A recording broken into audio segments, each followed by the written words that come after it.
I am Miriam GONZÁLEZ and I'm the founder of España Mejor, an initiative to involve citizens in sorting out the problems and facing the challenges that we have in our society at the public policy level.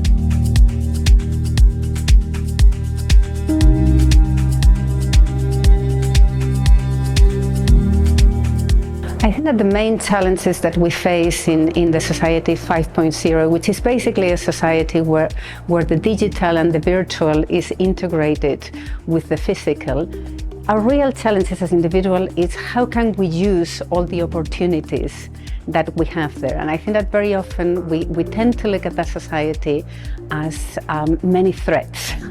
I think that our challenge is to see the opportunities not only in terms of economic productivity, but also the opportunities for us as individuals. And I have no doubt that Society 5.0 means a society of individuals that are much more empowered, because basically what that technology does is to put in our hands means that we didn't have beforehand. How we use that, that is our real challenge.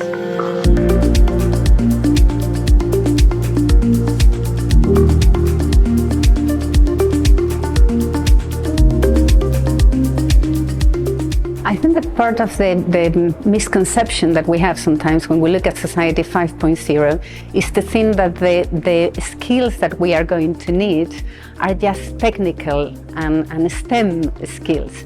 Well, in fact, Society 5.0 means that we are able to put all those skills with a much more humanistic view of society.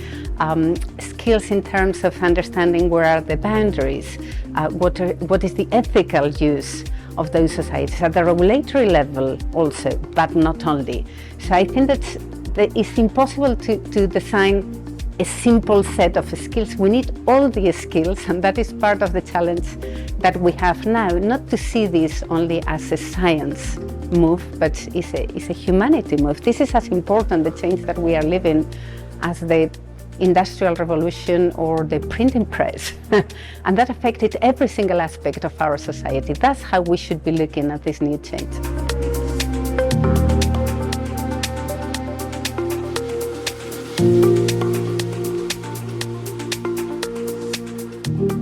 I think that looking at how institutions are already reacting, my main preoccupation is to make sure that they don't block it. I think that part of the problem we have now is that at an institutional level, because this means a big power change from institutions to individuals, there is an almost instinctive reaction to try to control that change. And I think that something that the institutions have to keep in mind is that they need to be the enablers, and whenever they try to, because know that we are going to have to regulate part of what is happening now, but we need to understand it first. If we don't understand it, we may make lots of mistakes in how we try to harness that new technology and that possibility of a new society.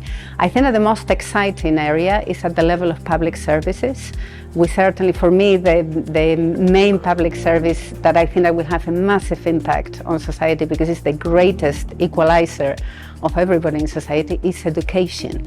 And that is an area where we are already seeing a lot of important developments. So far, the organizations and the governments, the institutions are kind of expectant and trying to see what is happening. I think that we need them to jump in and to try to promote it and to see how we are going to use it to ensure that more and more people can use those possibilities to have access to good quality education and personalized education, which is something that many of us do not really have in our countries.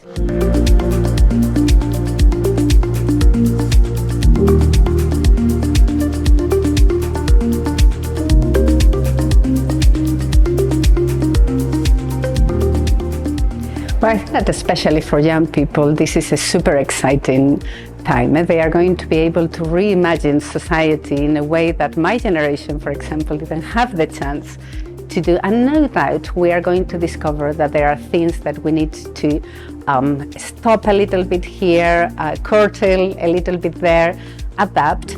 But really, that is just about how to do it.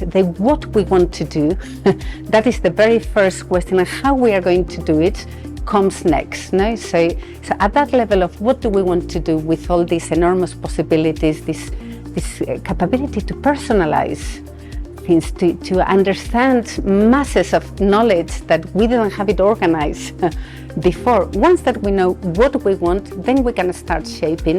This is how we want to do it, and here yes, and there not. But having a negative attitude, I think, those who have a negative attitude are going to be out of the game. So it's not optional, really.